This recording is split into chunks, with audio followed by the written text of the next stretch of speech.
And we're live today on Imagine Fitting It podcast with Greg Lawrence. Welcome, Greg. Thanks for having me. Yeah, I'm looking forward to our conversation. A lot of times, I would like to ask guests, where were you born? What was family life like?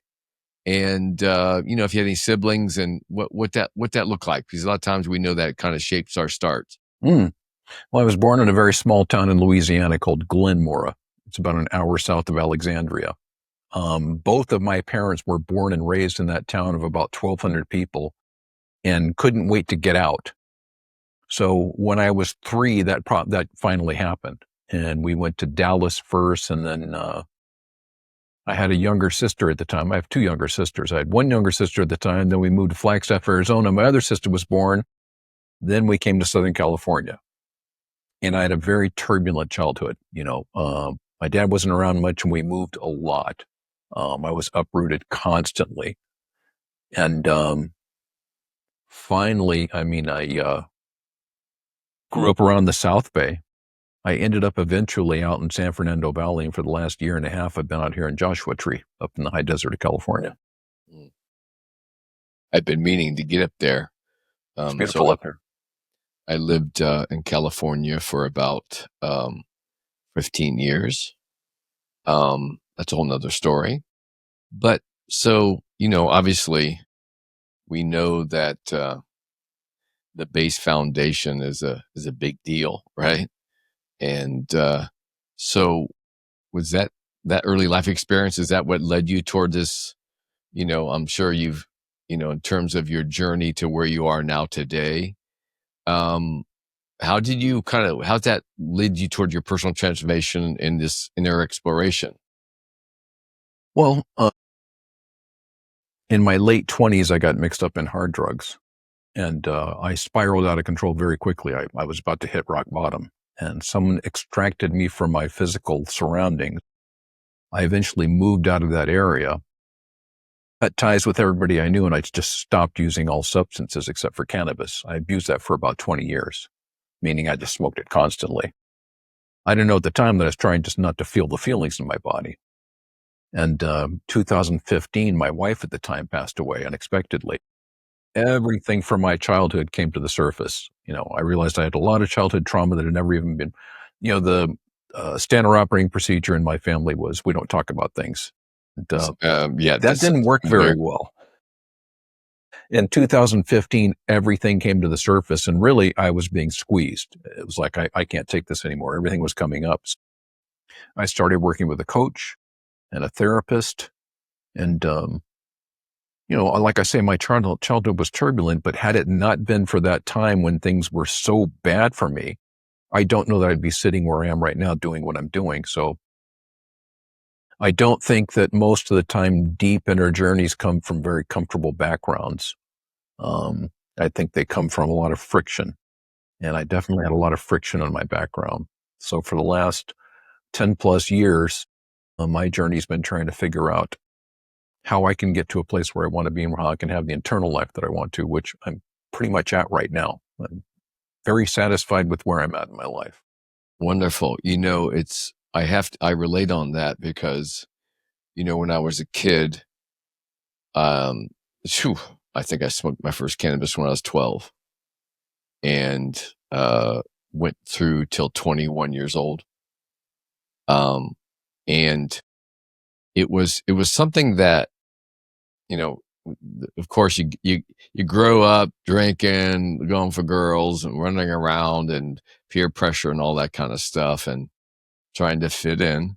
And alcohol was never my thing. And for whatever reason, the cannabis just felt right. It did something, as you mentioned, it can kind of like either soften the blow or distract you or just kind of like take, which I found out later, many, many years later, that I was, definitely an ADHD.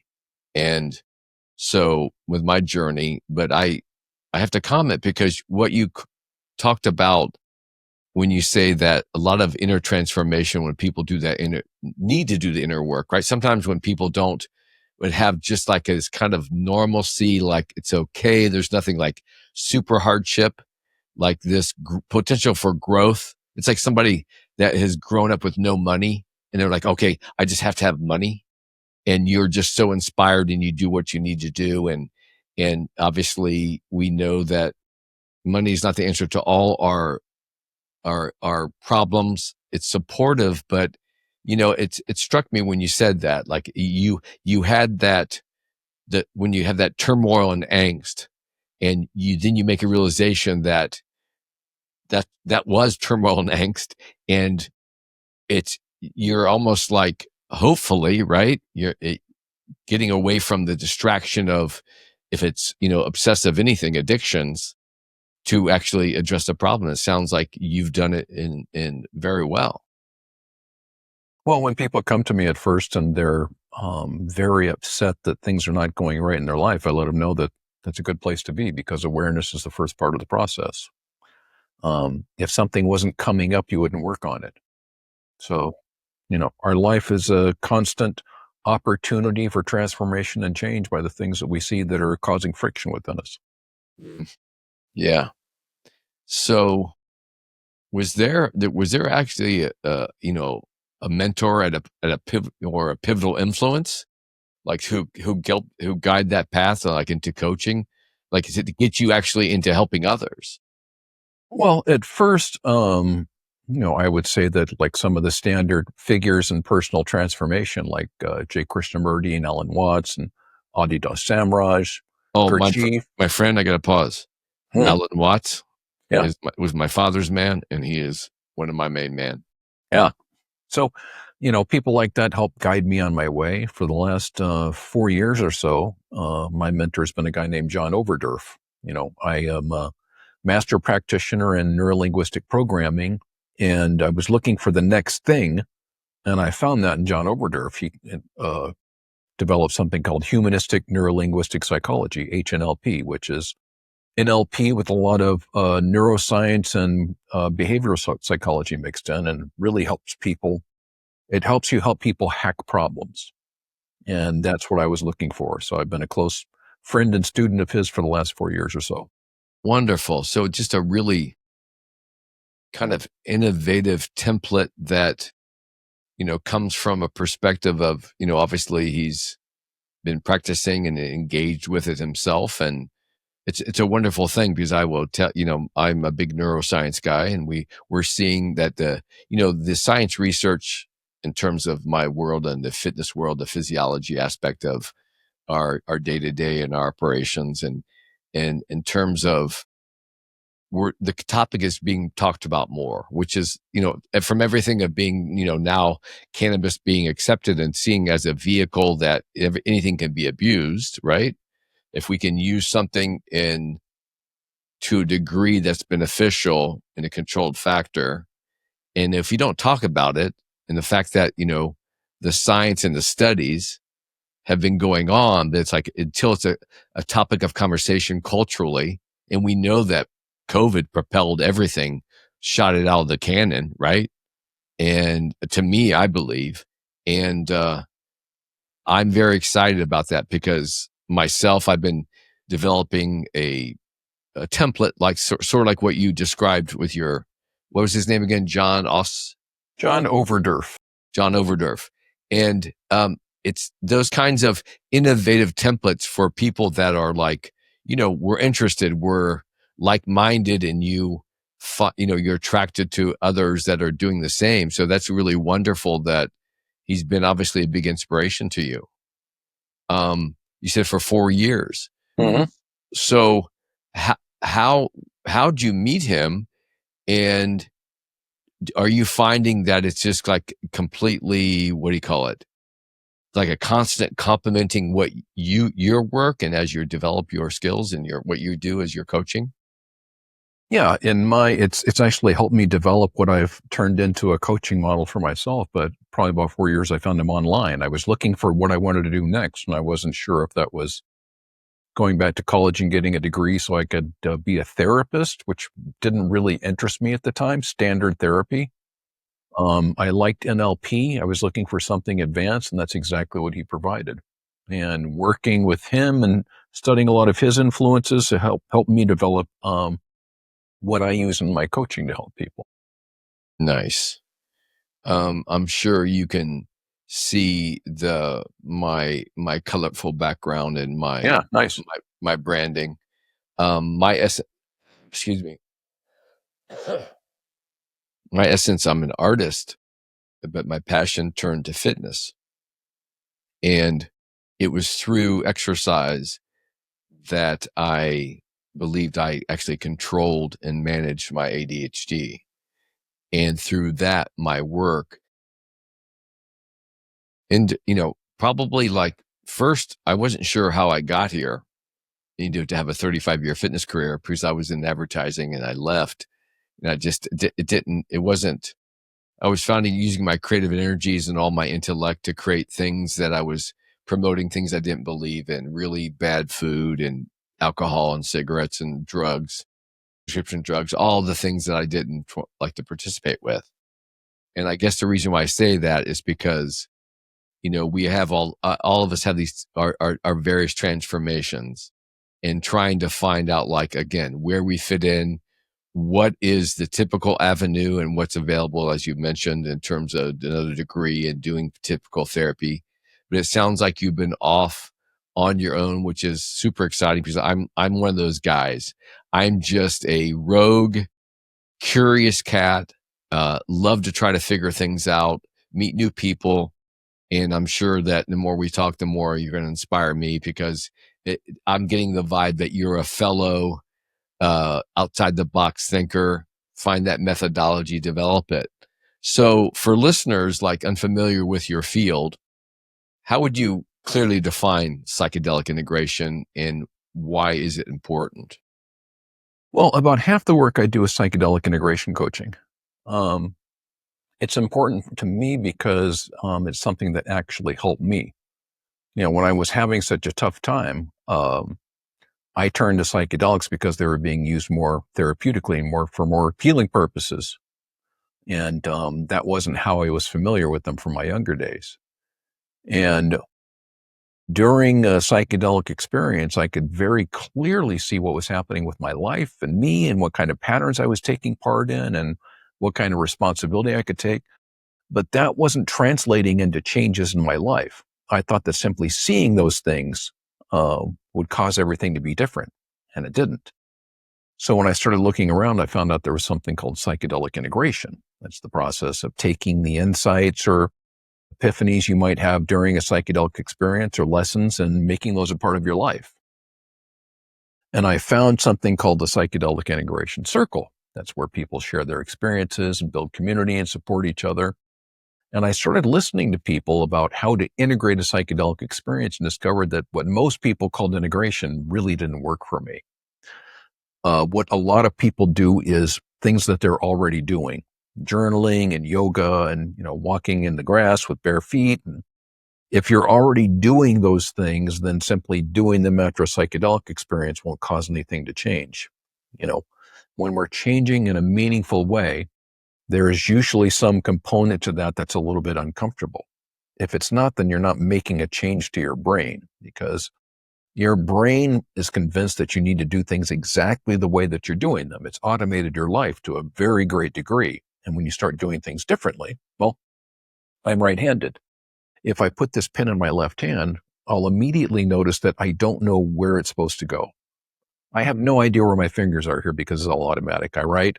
I don't even know if I'm moving my fingers, my wrist, my arm, or some combination. When I put them here, I have no idea what's happening. If I start trying to write, it's going to be very awkward. It's going to be very hard because my brain would prefer that I put the pen back over here. And if I learn to write with my left hand, it's going to be very hard because when you make structural changes to your brain, it's the same as something like riding a bicycle or driving a car. It's very hard at first, and then it becomes automatic. But if you don't feel some pushback, there's a good chance that you're not making some kind of change. Do you need to know the difference between the pushback of normal resistance and what's called in learning science desirable difficulty? So that again goes along with the idea that when you structurally change your brain will physically change if you change a habit or a pattern. When you do that, it's going to feel uncomfortable. That's just how it is. So I had to discover that edge and how to make changes in my life and figure out how to integrate these experiences.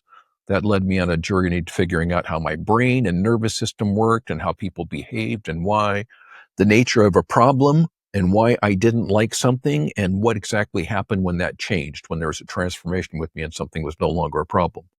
That's what I found through HNLP, and that's what led me to the coaching model that I use now. But to answer your question, psychedelic integration is helping people embody or make a part of their daily life the things that they want to do that are a result of the psychedelic experience. It's really not very different than when people come to me and they say, "Hey, I want to work with you as a coach because I want to do this." It's a very similar process. But the reason it's so important to me and that I do it is because it was very important to me in my life. It's something that helped me tremendously years ago and continues to. Yeah, I can relate to that on probably every level in terms of when my field, the physiology. Uh, you know, I consider myself a self-educated physiotherapist, and I've created my own methodology and the focused on a very attention to postural makeup. We're clearly trying to break it down to the average person to basically improve their kinetic awareness and their ability to, you know, activate, right? As you say, like when you're talking about really like stimulating the brain with that experience to kind of like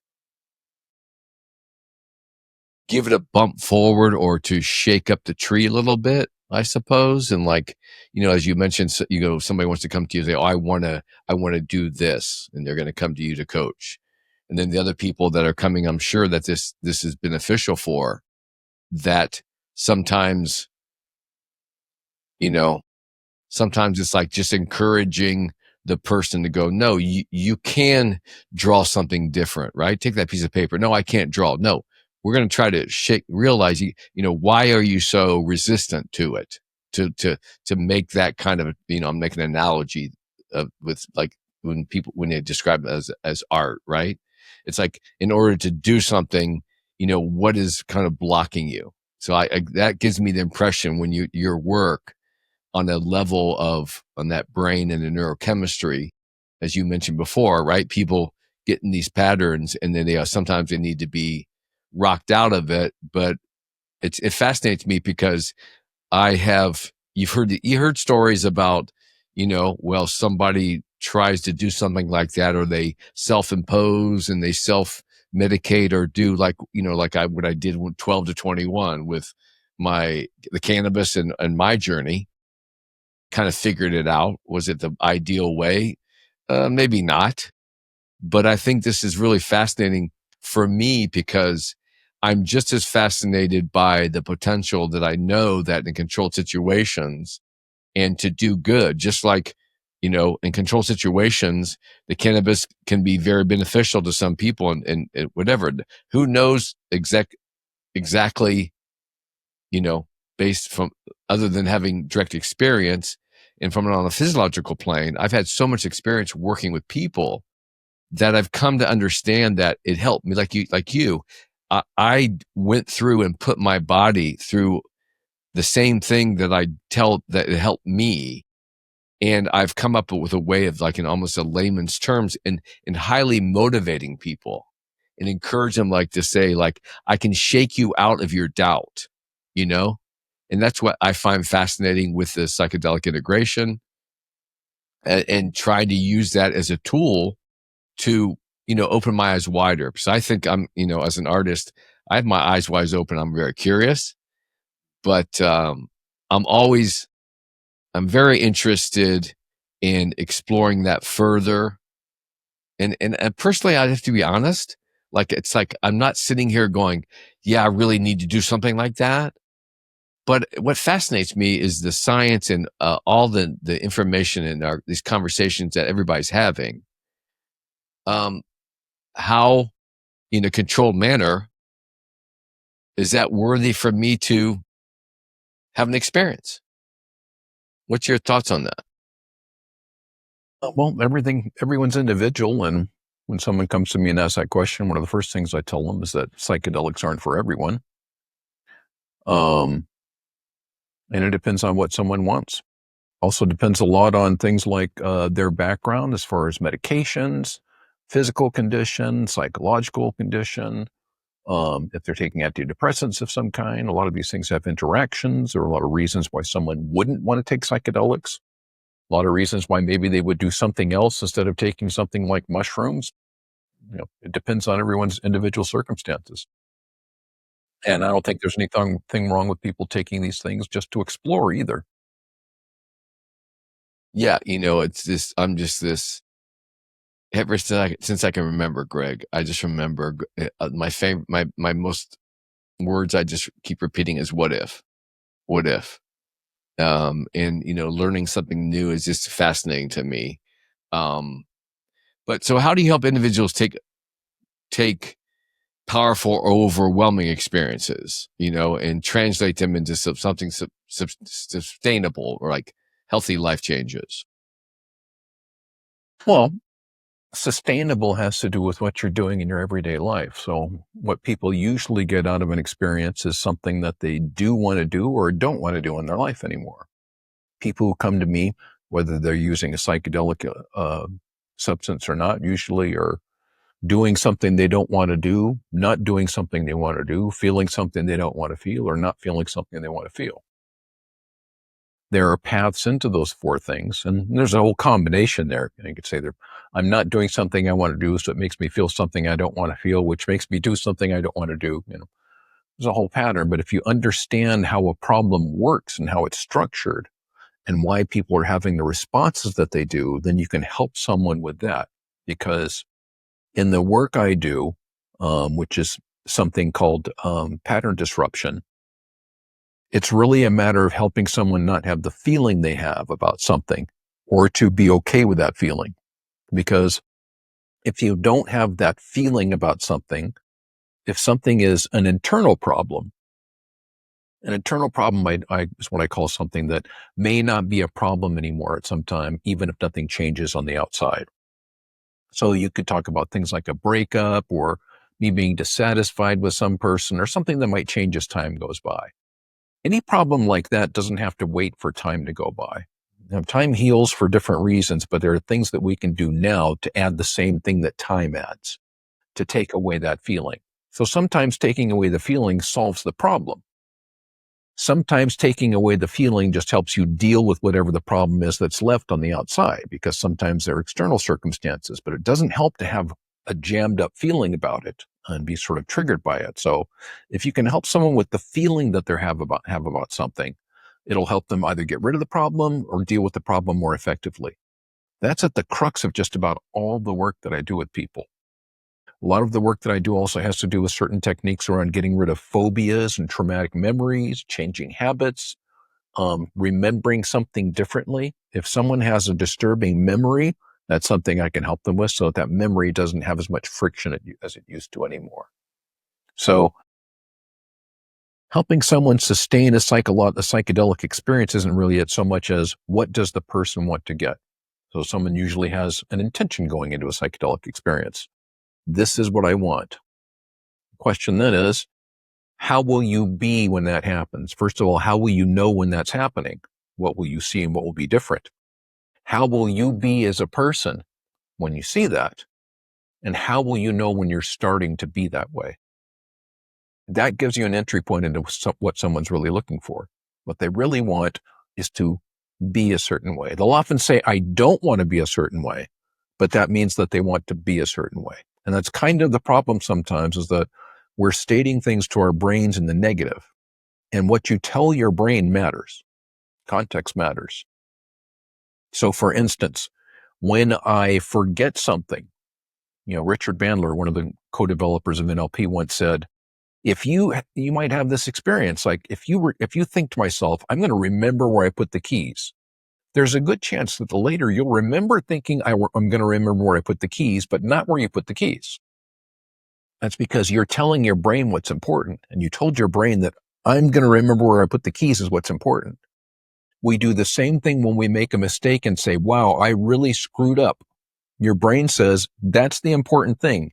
You're paying attention to that, so that's the important thing to pay attention to and focus on, instead of, this is what I would have rather done. So we're feeding information into our brain, and this is a big part of the work I do. We're communicating with our brain in ways that reinforce problems all the time. And there are natural tendencies of the nervous system that we can just sort of glide on in order to come out of things that we view as problems and turn those around and use those nervous system tendencies to our advantage. We're always using them to our disadvantage. That's how problems get cemented in. There are ways of working with yourself, your brain, your nervous system that make things that can use the mechanisms that create and strengthen problems to get you out of those problems and create new habits and patterns and ways of being and thinking. It's almost like you're creating an environment within the situation of the individual for an experience to be able to, I don't know, like almost let go or have something new released in their mindset. Well, if you're talking about a psychedelic experience, it's quite often that you need to let go.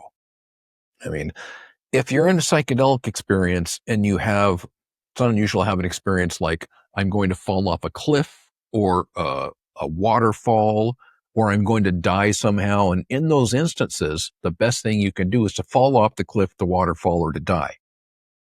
Because that's just how you let go in that experience. You're not going to die. Those are just the metaphors that the experience is using of you hanging on to something and not letting go. All, during like this turbulence, like, no, I can't, I'm not going to let it, like an unknowing need to hold on to it. Well, that's why the nervous system work that I do with people in regular coaching is very effective in helping people prepare for psychedelic experiences, because you can be aware of actually what's happening when you have those feelings. And it has to do with somatic. It has to do with predictions that are happening with your brain. It has to do with what you feel in your body and what you think about that. And you can affect those things. Sorry. Okay. If you can affect those things, then you can transform that experience, or you can let go more easily. Because learning to accept what you're feeling in your body is a big part of work that I do with people, whether we're talking about psychedelic integration or standard coaching. Yeah, when you say that, on a physiological plane, I think I kind of do an end around with my clients to a degree of having them describe and or implement some activations, muscular activations on a collaborative manner that they've not been familiar with. And just that work of having them to think and put themselves in a place, they have to be very present. And then I combine that with, put them in situations where I put them in a little bit of chaotic physiological situations. Before I put them there, heighten their awareness of the ability, their capabilities, and what they have, what their powers. And it's sort of like, it takes so much concentration. It distracts them from thinking about, oh, I can't do this, or I have something else on my mind that's keeping, like, I thought I wanted to come here and feel better and be healthy and get in shape, but they're literally actually dealing with some other kind of stress that, right, that they know of or they don't know of, whatever, and they believe that this is going to, help them in general, right? Give them that, what do you call it, that supportive system to increase their energy and clarity. And I'd like to think that from that distraction and that little controlled chaos I give them, they are making these little mini awarenesses of their potential. And the fact that I had them concentrate and just settle down and have to like be in the very present moment and feel what's going on and identify it. Because I often say, okay, what was your take on that? You just did something super difficult that you didn't think you could do, but we've gave you these tools. And so I'm asking, is a constant feedback. So it sounds like to me that, your work in terms of in the brain, in our actions and our responses, in our kind of identifying where we're at, it just seems like a very, very, that's why I'm so fascinated by it, because it seems like it's such a very refined, gosh, you just feel like you have to be like, man, I got to be kind of careful. Like, have you ever been in a situation where, like, I mean, somebody comes to you and I don't know, what kind of screening do you do to an average person's, like, where do you start? Like, I'm fascinated by, like, how do you say, okay, you're definitely not a candidate, or you're a definite candidate, and here's where we're going to go next. I'm just curious from that standpoint, like going like, wow, if I was a person that was going to be your customer or come to you and say, I want to do this.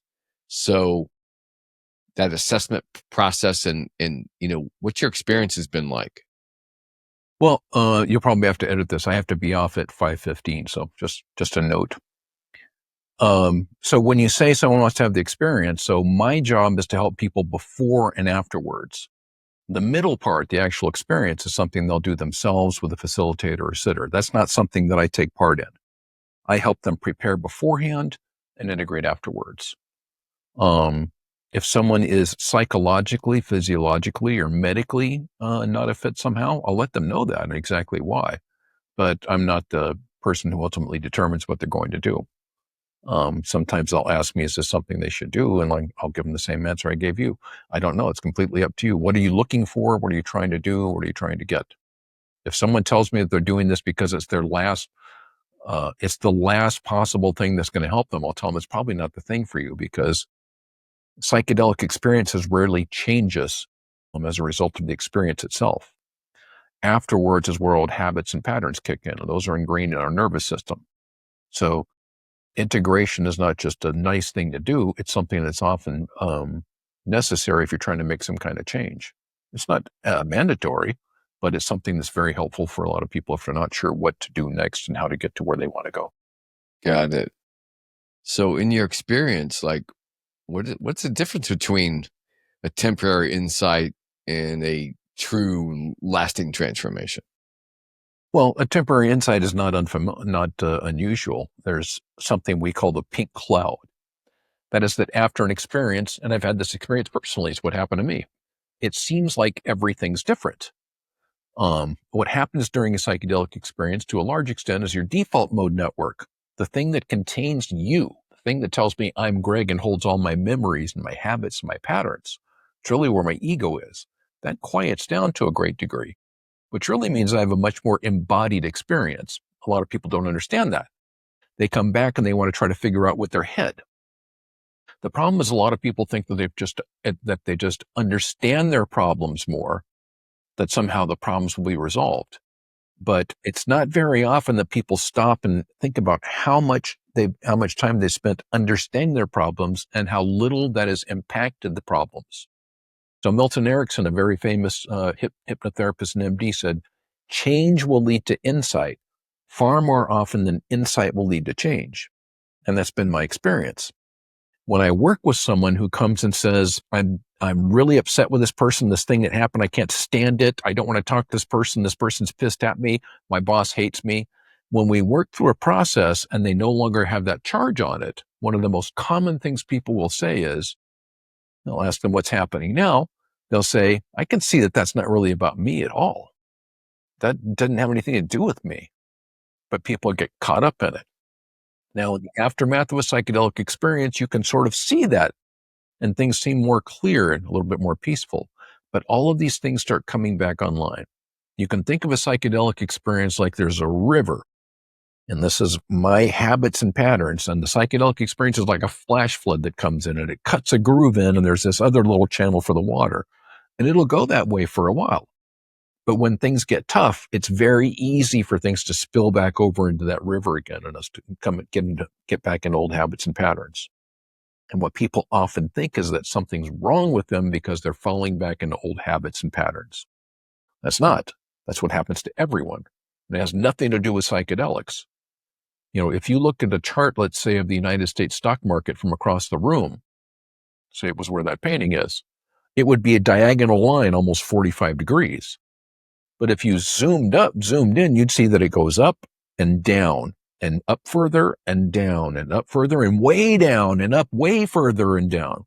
This is what the path of personal and spiritual growth is like. Every single person on the planet starts on the path and then they trip up at some point. The trick is to keep going.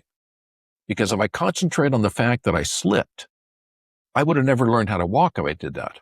I wouldn't learn how to ride a bike or drive a car. That's what happens when you're working on yourself. You slip back in old habits and patterns and you notice that and you pick up and you move on from there. Old habits and patterns will creep back in. It's a matter of how you deal with them. So it's very easy in the aftermath of a psychedelic experience to think everything's great and it's going to be completely different. And there are times when there's some aspect of your life that is. You might make your bed every day. Something might get reframed. It might shift something in your experiences. But it's far more common for people to think that everything's different and then start acting the same again within a few weeks. Right. It's almost like having that, like you mentioned, putting it into action. Action creates insight. And I guess that comes from, I've found personally, just stop, like you said, engage, and from the insights you acquire, then like, okay, act on that and change that pattern. And then hopefully I'm assuming you can learn some more, right? Some more by stepping out of that comfort zone and realizing that has to be a very conscious, right, effort.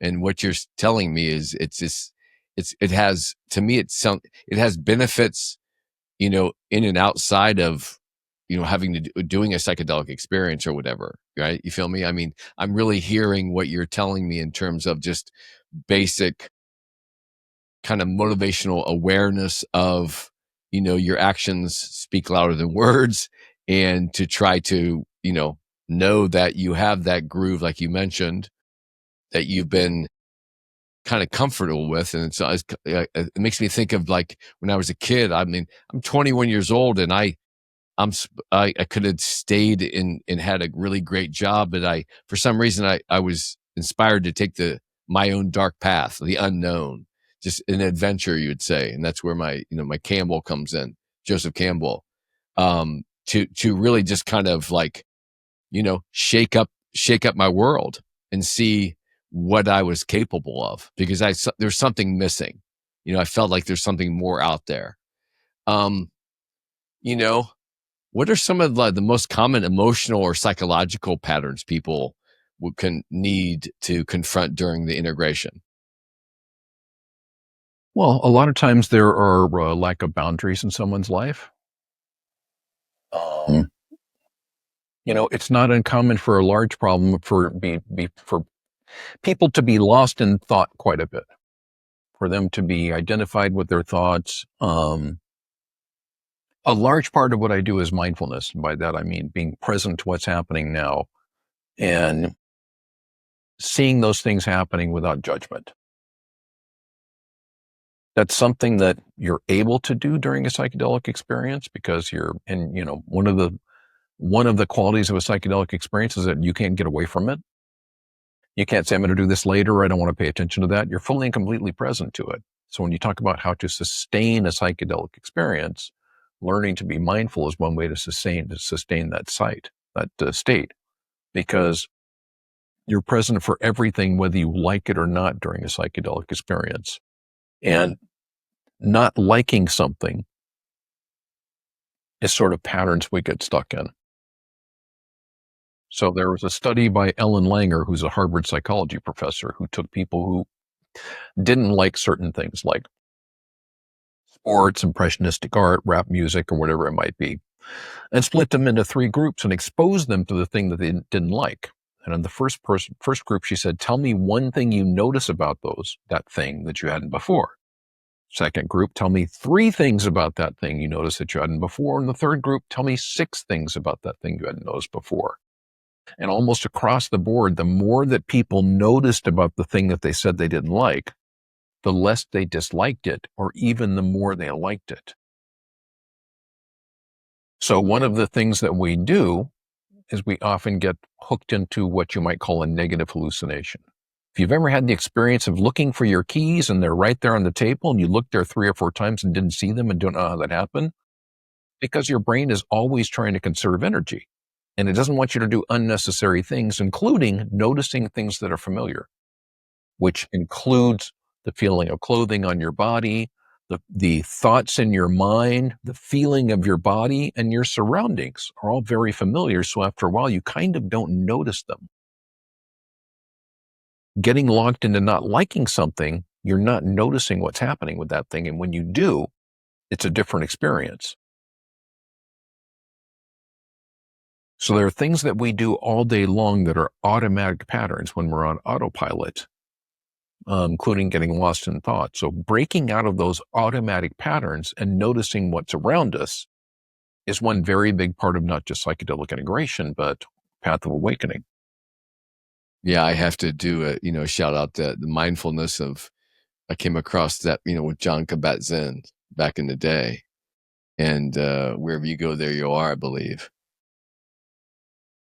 Yeah, that term, mindfulness came to me at a real, for me, my personal experience was after like a breakup of a woman I was going to be marrying. And it really resonated with me to really kind of like just be in that moment and just not accept it, not deny it, not be angry about it, not just try to have that clarity. And like you said, just accept that all what it is and be very present and trying to get outside of just trying to jump into your old patterns of just carrying on and not seeing a lot what's around you. And I think that's, I believe it sounds like it's probably, I'm imagining it's very common because you just get in this, okay, I'm upset. I have to carry on with my life and I'm going to go. And maybe you get so preoccupied of trying to, um, go someplace else or leave that memory behind. You're just leaving so much on the table of every single experience. So, um, but Greg, what practices like physical, mental, or spiritual can help individuals stay grounded during these periods of deep personal change, in your opinion? Well, my primary practice has to do with what I was just talking about, and that's actually being mindful, um, which involves noticing when I'm not. So there are two things that can greatly impact your day that are very important things. One is what you're paying attention to, because what you're paying attention to at any particular time can affect your state, your mood, your values. Values are state dependent. So if you ask me what's important to me when I feel really crappy, it'll probably be very different than when you ask me what's important to me when I feel really good. What you're paying attention to can affect your mood, your state, your values, and really your worldview, your outlook on life. It can also determine what you're paying attention to next. So we can sort of wander from one place to the other. If you're not paying attention to what's going on now, what you might be paying attention to without even knowing it is the constant stream of self-generated thoughts. We have somewhere between 6 and 7 thoughts per day.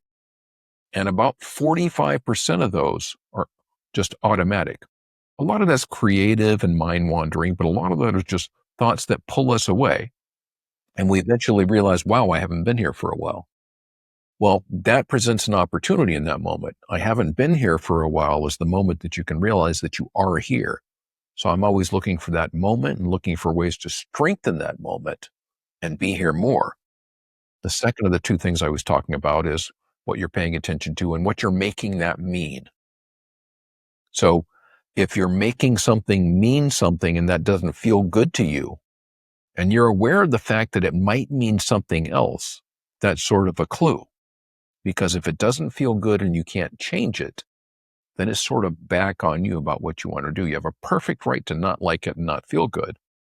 But if it's not going to change, the question to me is, what do I do now? Because one question I ask clients a lot is the problem that it's happening or that you don't like that it's happening? Those can be two separate things. It can be both, but sometimes it's two separate things. Like you said, like wander off and have this this thought, whatever, and then you're literally in the midst of a conversation or something going on, and your mind wanders to a degree because there's a certain level of almost comfort or just acceptance of what's happening in the immediacy of the moment. And then there's that, like, it makes me think of this like kind of hypervigilance of that awareness that you spoke of the mindfulness of the ability to tap into that moment that's resonating on the surface. And I'm trying to put that in my own words here. I'm kind of stumbling a little bit, but it's fascinating that, you know, and I can see myself here lately as I've gotten older. I'm doing it more and more where I'm super mindful of like every moment as it transpires, and realizing that um some of them most of them I don't have completely control over, and I want to kind of go with the flow, and then I try to complement the my time spent with my clients or my own time, right, to best kind of resonate that moment, if that makes sense. um so I mean, obviously, how do you personally maintain balance while working in such emotionally and psychologically intense spaces? I mean, obviously you work with a variety of people. Well, it's something, when you're in like the counseling world, you have to learn to um, separate yourself from what's going on with the person. And really, one of the best ways you can do that is just to be here and to feel what's happening in your body and not let yourself slide away into thought about what's happening. So, in my work, I'm sort of doing a mindfulness meditation every time I'm with a client, because if I start thinking about what I think that person needs, or my opinion about what's happening, about what my opinion about them or what's happening, that's not very helpful to me. And I also have to be cautious that I'm not trying to help myself through them. So I am not here to tell people what they should do. That's not what I do in coaching. And I'm not here to have an opinion about what they should do either. If they're not hurting themselves or others, then however someone wants to be is how they want to be.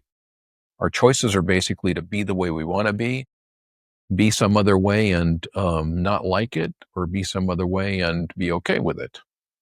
And whichever way someone wants to be, that's not my choice. But I'm just here to try to provide clarity for people or show them how they can get clarity around their situation. So I can't get caught up. Well, I'll give you an analogy. So here's one we got during a training once. And the setup was, let's just say you have a bottle like the size of a big Sparkletts bottle. And then imagine there's a ship in there and it fills up the whole bottle. And you have to get it out of there. But you can't break the glass, you can't modify the bottle, and you can't modify the ship in any way. How do you get it out of there? Well, it seems impossible until the question is asked, okay, how did you get the bottle in there? I told you to imagine that there's a bottle in there. So you can imagine it out. People will come to you and they'll say, hey, I've got this ship in this bottle. If you start saying, well, let's figure out how to get it out, then you're not being very helpful to them. You're helping them dig a hole a little bit deeper than they're already in.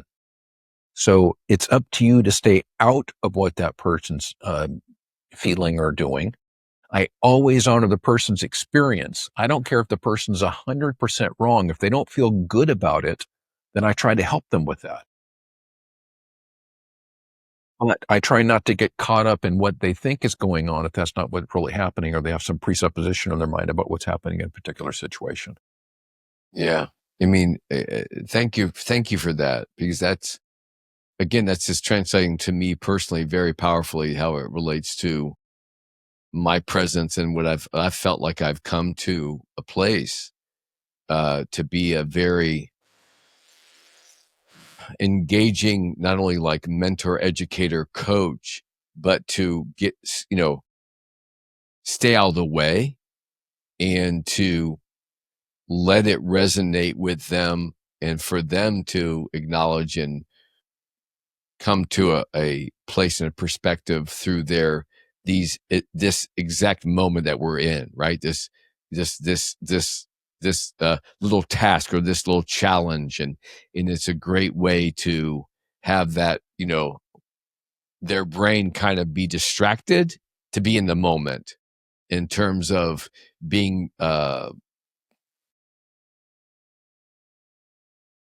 as efficient as they could possibly can for how I frame it and just kind of like create that environment, let them go. So I thank you for that, because you're making me see and feel and realize like, wow, that's why maybe I've been feeling really good lately, and my business is going amazing. And it seems like more and more people are even coming to find me as opposed to me, right? Trying to push out and have people come to me, and I'm being so much more present, and so thank you so much for that. I appreciate that. Um, Now, I know your time is tight here, but what advice would you give to someone seeking growth, but they're unsure where to begin or hesitant to explore deeper work or to explore, what you do with that type of integration? I'm sorry, you broke up on me a little. Can you repeat the question? Sorry. Can you hear me now? Okay. What advice would you give someone seeking growth, but they're unsure where to begin or hesitant to explore that deeper work? Well, um, sometimes it seems like we need to dive in and do some very deep work, but every day we are presented with opportunities to address the things that we don't like or we find unpleasant or triggering to us. To me, those are the places to start. The everyday job of figuring out how I navigate my world when I meet friction in some way. And that could be someone that I'm annoyed by in my job. That can be anger in my relationship. That can be dissatisfaction with something in my life. Whatever that is, I think that somehow people have an idea that they have to get to some higher place and deal with some huge problem, and then that will trickle down. When in reality, if you face those things one at a time, you start working on those things. So a lot of people have been through a lot of therapy, and that thing happened in the past. And we spent a lot of time looking at that thing and analyzing it and trying to figure out the cause of the problems that we have. Well, those problems are causing us to do something in our lives now or not do something in our lives now that's important to us. If we can address the thing that we're doing that we don't want to do, or the thing that we're not doing that we want to do, that thing will have a lot less relevance. So to me, it's very much about dealing with how I'm showing up in the world and what it is that I'm unsatisfied with in my daily life. And that can be the smallest of things. If I have a little habit I want to start, or if I have something that's a little annoying to me, those are the places to start. Unless there's something serious going on in your life. But if you're trying to find the big overarching thing, so for instance, people say, well, I don't want to be anxious anymore. Well, that's not a thing. Your unconscious mind is not going to let you not be anxious. Anxiety serves a good purpose. It just might not be appropriate for certain contexts. What I would work on with a person is that context where they might be anxious and it's not appropriate for that circumstance or isn't serving them. If you can deal with that, you won't have to worry about not being anxious. You worry about trying to be the way that you want to be or in a situation you want to be in everyday situations and contexts in your life. Mm. Thank you for that. It's like the old thing of get your shovel, and start to do the work and stay busy and stay in action. Yeah. Chop wood, Um, carry water. what's that now? I'm sorry. Chop wood, carry water. Chop wood, carry water. Well, listen, sir. I know your time is limited. Thank you so much for sharing those insights and a little bit of your story. I truly appreciate it. And I wish you all the best in your work and your going forward. So thank you so much. Thank you, Greg. I appreciate the invitation. All right. I will be in touch, sir. All right. All right, everybody. Till next time, kids. Bye-bye.